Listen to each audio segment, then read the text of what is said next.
I think the biggest surprise was Florida State and Alabama. I think hands down. Florida State only winning 2 games last year. Alabama just missing the playoffs. Florida State having to get a lot of players to the portal. Alabama seeming like players they retained more than they did the previous year. It seemed like they were on a mission. All the talk about how the focus was, blah blah blah. That's one thing to lose a game first week. And Florida State, although they haven't been what they used to be, it's still Power Four conference, and it's still Florida State. Still a lot of talent at state. I think then the shocking part was just how they got handled, how badly they looked, and how much it seemed to be a harbinger for what is potentially going to befall this once proud Alabama Crimson program. Now, I'm sure there's still a lot of pride there, but that could be, you know, this guy stuck in the past. This is different. And I've seen this happen to Alabama before. There was a Bear Bryant era, and then there was a bit of a lull. And then there was Gene Stallings, and then they won national championship under him. And then they were struggling. They being Alabama struggling for a while to get a Long coach. time.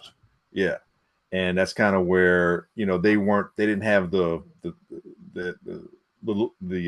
veneer of invincibility like they seem to regain under Saban and retain for 20 plus years, so or about 20 years. So yeah, this looks bad for Alabama. I couldn't be happier. so so so glad to see these guys Ah, going through it. Now I like the head coach, I really do. Kellen DeBoer, who took Washington to the national championship game, only to lose to Michigan. But when he took the job, I thought, man, what are you doing? You don't understand. They're going to look at you because you're coming from the north, so to speak, or look at you like a carpetbagger. Yeah, I'm going back to old school. They're going to look at you as an outsider. They looked at Saban as an so I outsider was gonna for a say little bit. Saban is a Yeah, northern guy. but here's the thing: Saban's grace in Alabama was he won a national championship at LSU, so Right. he had a little bit of Southern, but they still looked at him with a side eye. But he came in more or less winning, and then at that point, once they adopt you, they adopt you. So yeah, man, that was a bad look. They looked bad. Um, Florida State, they got out physical, and that's another thing too. It's one thing to lose, but to lose and not look like you're interested to be making mistakes. I'll say this about Saban. I never was the biggest believer that he was like one of the better game day coaches. I thought a lot of his success came from preparation. I think he was extremely attentive to detail and discipline. And in college, that can take you a long way. You had the talent that he was always getting. It was very hard to beat because Alabama didn't beat themselves. Very rarely, if ever. Now I've seen him be disgruntled and just rumpled and just discombobulated on the sidelines, like when Gus Malzahn and Auburn beat him. There've been times and when Ole Miss used to Oh well, always that give him happened. problems. That happens all the time with him. Even they could be winning and that happen. Right, that's Yeah. true. But I'm saying there are times where the talent saves Saban from himself. Like he'll get there are times you on the sidelines. It's like, dude, like you should be a little cooler as acclaimed you are. You seem to be losing your shit. Like what's going on?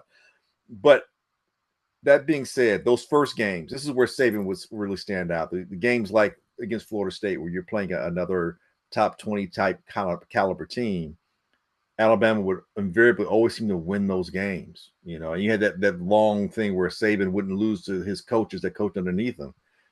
Discipline, man. Those guys were always disciplined. If there's anything that Kirby Smart has taken from Saban, is that ability to have the players focus and discipline on game day.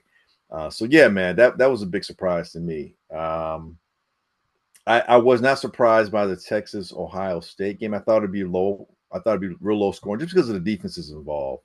There's so much talent on both sides of the ball. I wasn't shocked by how low scoring the game was. I I was I sh- was. I no, was. I saw. I didn't. Didn't watch the game. I was watching my own game, but as I was following it because of course I had a little wager on it. 7-7 nothing at the half. I was like, whoa, what is going on in Columbus right now? So I was a little shocked by that. I Well, thought a couple more points would be put up. here's why I wasn't, because they just played each other.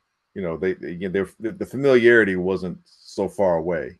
So here's two schools that are kind of used to kind of, and I know a lot of attrition in players league. They both Right. lost about 26 players, I think, Right. total went to the NFL from both those squads.